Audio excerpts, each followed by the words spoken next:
अरे ममता बहन, कल मेरे बेटे का जन्मदिन था, ये खाना बच गया था। हाँ, हमें तो इसे फेंकना ही था, सोचा तुम लोगों को दे दूं। हाँ हाँ बहन, तुमने अच्छा किया, लाओ हम इसे खा लेंगे। पड़ोसन खाना देकर चली जाती है। तब राजू कहता है, दीदी लाओ ना जल्दी से खाना, मुझे तो वैसे भी बहुत दिन से अच्छा खाना नहीं खाया। शिवानी वो खाना खोल कर देखती है तो उसमें सूखी रोटियां और सब्जी थी। शिवानी सूखी रोटी और सब्जी को राजू को दे देती है और ममता को भी देती है और एक सूखी रोटी वो खुद खा लेती है। रोटियां इतनी सूखी थी कि उन लोगों को उसे चबाने में मेहनत लग रही थी। रोटी चबाकर राजू कहता है, दीदी रोटी कड़ी होने के बाद भी अच्छी लग रही है। शिवानी उसकी बात सुनकर मुस्कुरा देती है। सूखी रोटी होने के बाद भी वो लोग बहुत खुशी खुशी खाना खाते हैं।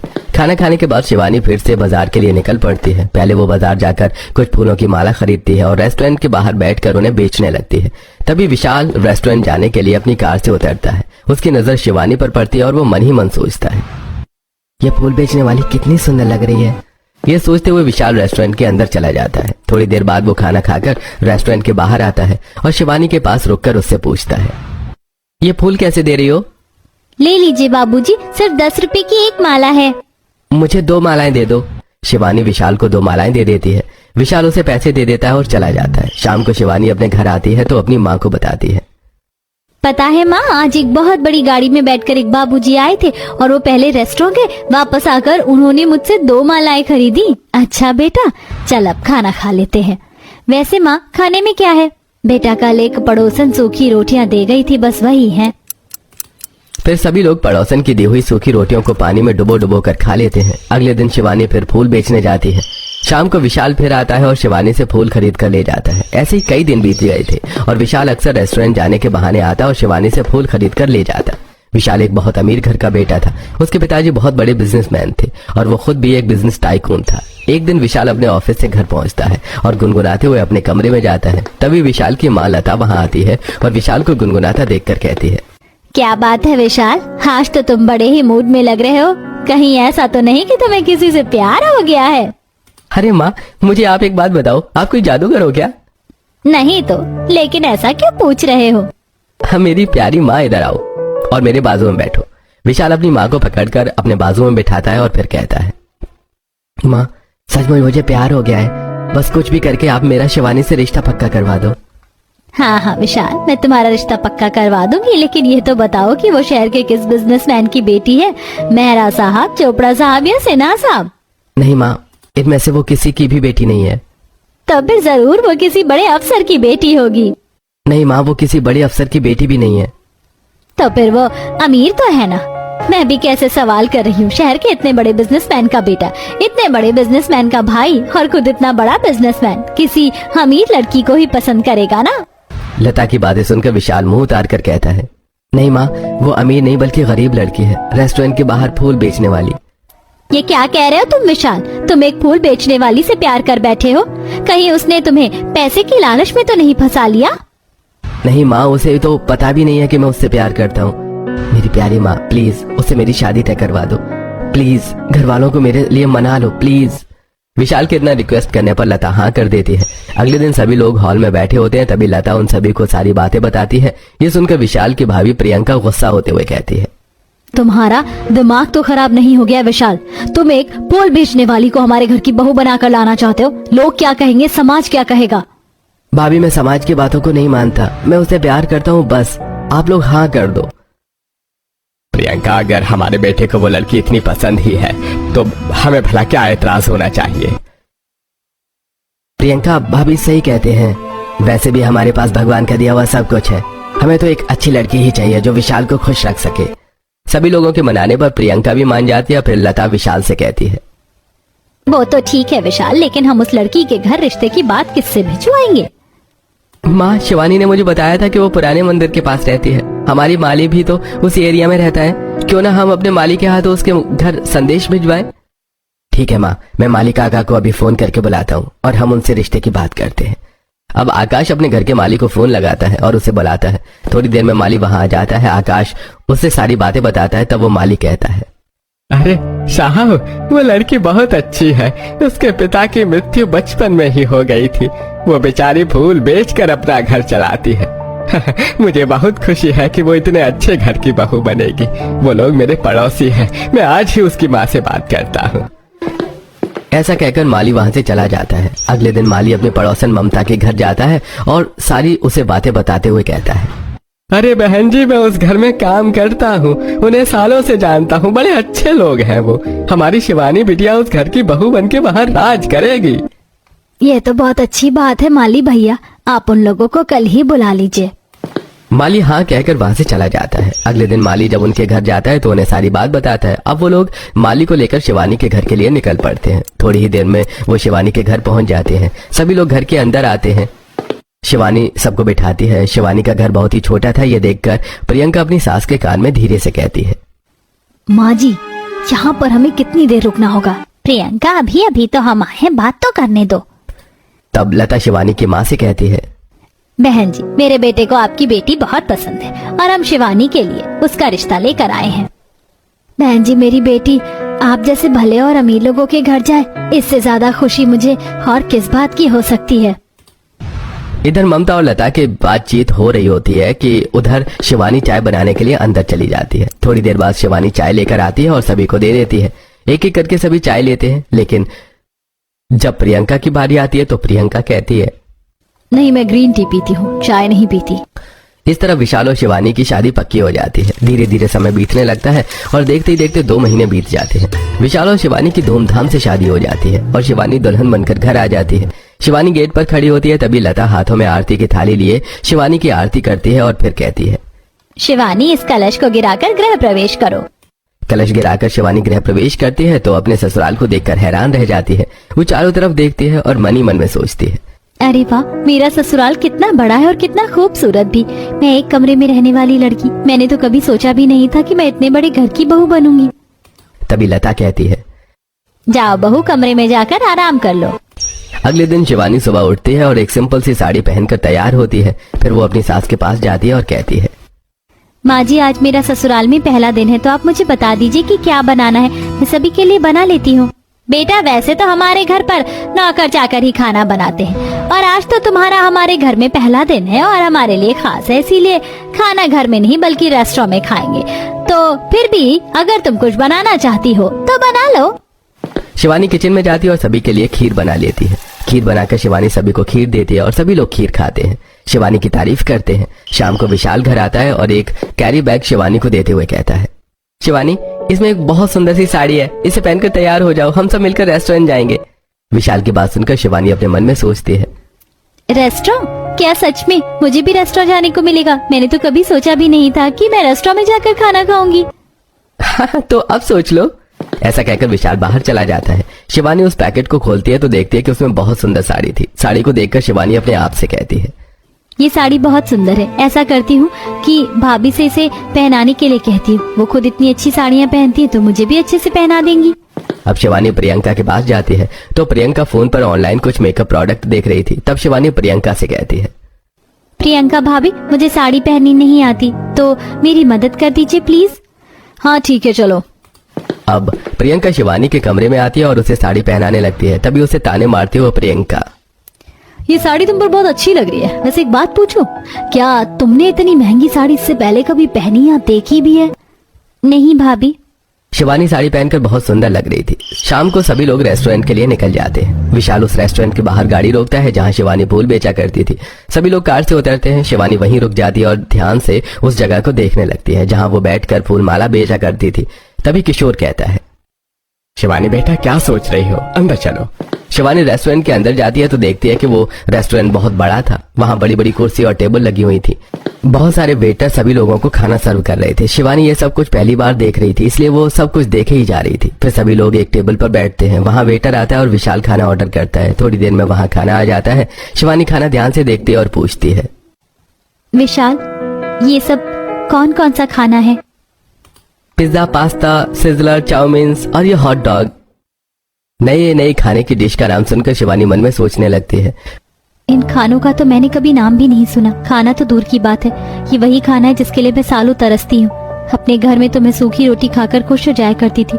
मैंने तो कभी सोचा ही नहीं था कि मुझे इस रेस्टोरेंट में खाना खाने को मिलेगा। प्रियंका शिवानी को ध्यान से देखती है और कहती है, क्या बात है शिवानी, हम समझ सकते हैं कि तुम्हें क्या फील हो रहा होगा। अब तो खाना खा लो।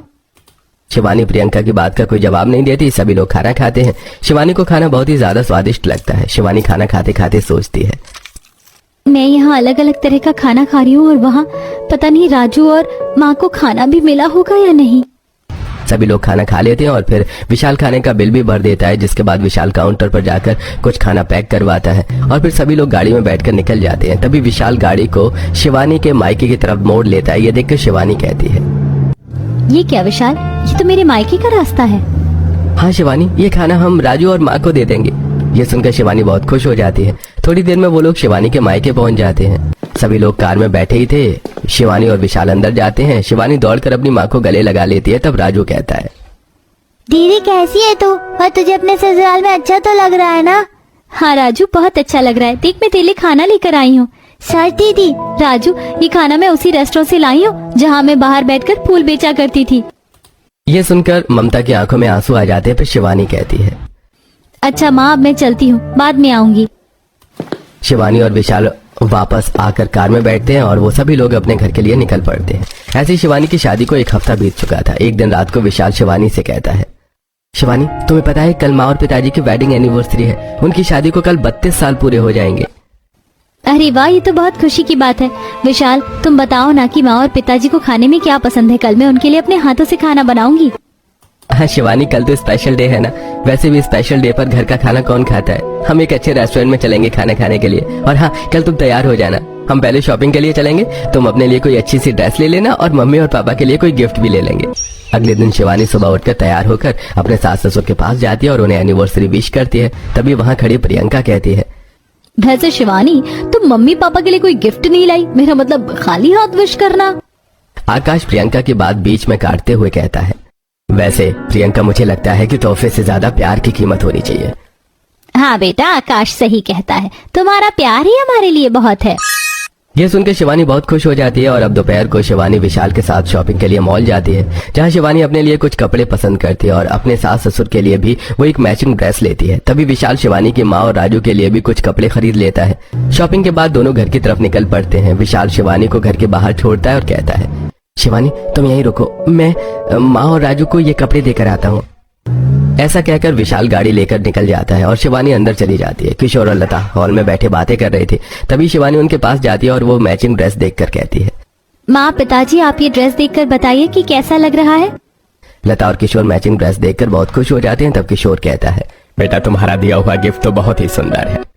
शाम को शिवानी के सास ससुर शिवानी का लाया हुआ मैचिंग ड्रेस पहनते हैं, जिसे देखकर शिवानी के साथ साथ सभी लोग बहुत खुश हो जाते हैं। फिर सभी लोग तैयार होकर रेस्टोरेंट के लिए निकल पड़ते हैं। वे एक बहुत बड़े रेस्टोरेंट में पहुंचते हैं। रेस्टोरेंट के बाहर रुककर विशाल कहता है, माँ पिताजी आप लोग चलिए, मैं थोड़ी देर में आता हूँ।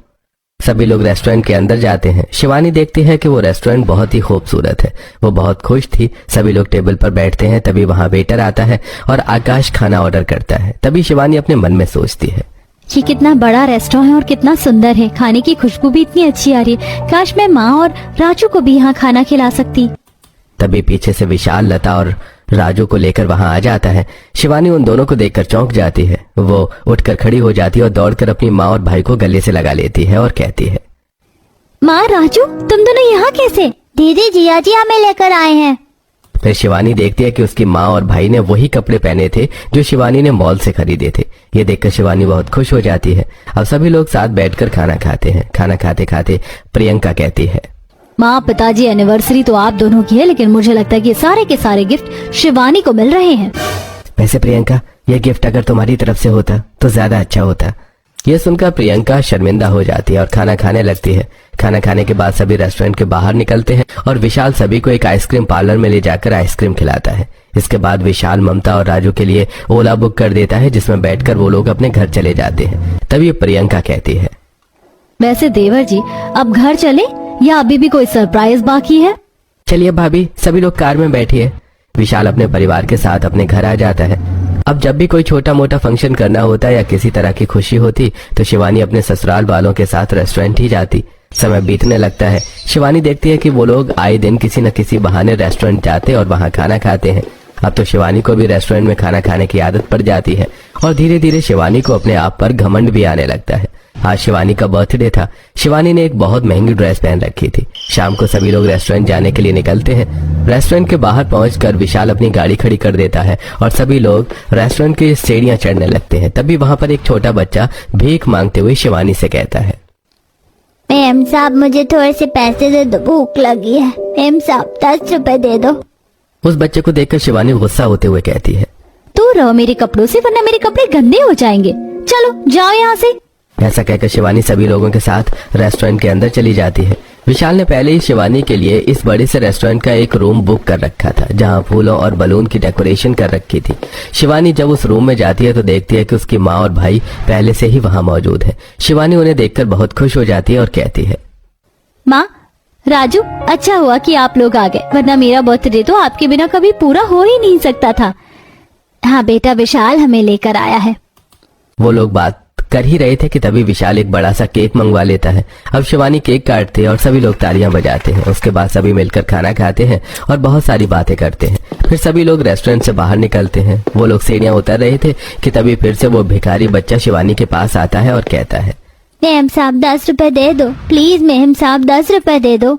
शिवानी सीढ़ियों से उतर ही रही थी कि लेकिन उस भिखारी बच्चे का पैर शिवानी की ड्रेस पर पड़ जाता है और उसकी ड्रेस खिंचकर फट जाती है।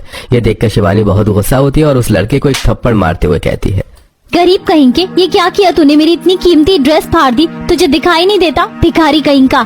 वो लड़का रोने लगता है और शिवानी से माफी मांगने लगता है, लेकिन शिवानी उसे माफ करने की जगह उस पर ही गुस्सा करती जाती है। बेचारा वो बच्चा दुखी होकर वहां से चला जाता है। तब शिवानी की माँ कहती है, शिवानी, एक बात बता, तू वही शिवानी है ना जो एक रेस्टोरेंट के बाहर फूल बेचकर अपना घर चलाया करती थी और सूखी रोटी खाने के लिए भी तरसा करती थी? आज एक बड़े ससुराल में शादी हो गई तो तू अपने आप को ही भूल गई। लेकिन माँ, ऐसा भी क्या कर दिया मैंने? गलती तो उस बच्चे की थी ना। शिवानी, ये बात तू अपने आप से पूछना कि गलती किसकी थी।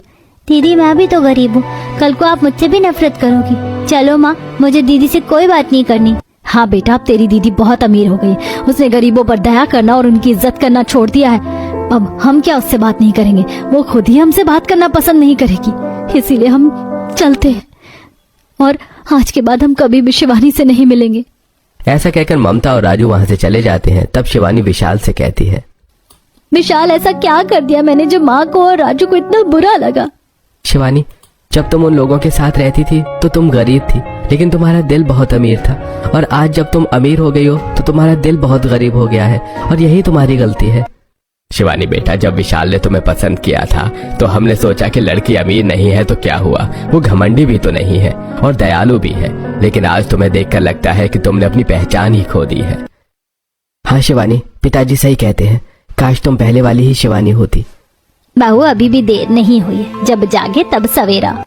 सभी लोगों की बातें सुनकर शिवानी को अपनी गलती का एहसास होता है और वो सभी लोगों से माफी मांगती है। फिर सभी के साथ वो अपने मायके पहुंचती है और अपनी माँ से माफी मांगते हुए कहती है, माँ, तुम सच कहती हो, मुझे घमंड आ गया था। माँ, मुझे अपने आप पर शर्म आ रही है कि पैसे आने के बाद मैंने खुद को कैसे खो दिया। राजू, तू मुझे माफ कर दे, मैं अब तेरी वही बहन बनूंगी जो पहले थी। ममता और राजू शिवानी को माफ कर देते हैं और उसे गले से लगा लेते हैं। ये सब देखकर प्रियंका कहती है, शिवानी, बर्थडे तुम्हारा था और गिफ्ट मुझे मिला। और वो कैसे? आकाश, आज मैंने सीखा कि कीमत पैसों की नहीं बल्कि इंसान की होती है। आज के बाद मैं भी अमीर नहीं बल्कि एक अच्छी इंसान बनने की कोशिश करूंगी। सभी लोग प्रियंका की बात सुनकर बहुत खुश हो जाते हैं और सभी हंसते खेलते अपने घर लौट आते हैं और खुशी खुशी अपना जीवन गुजारने लगते हैं।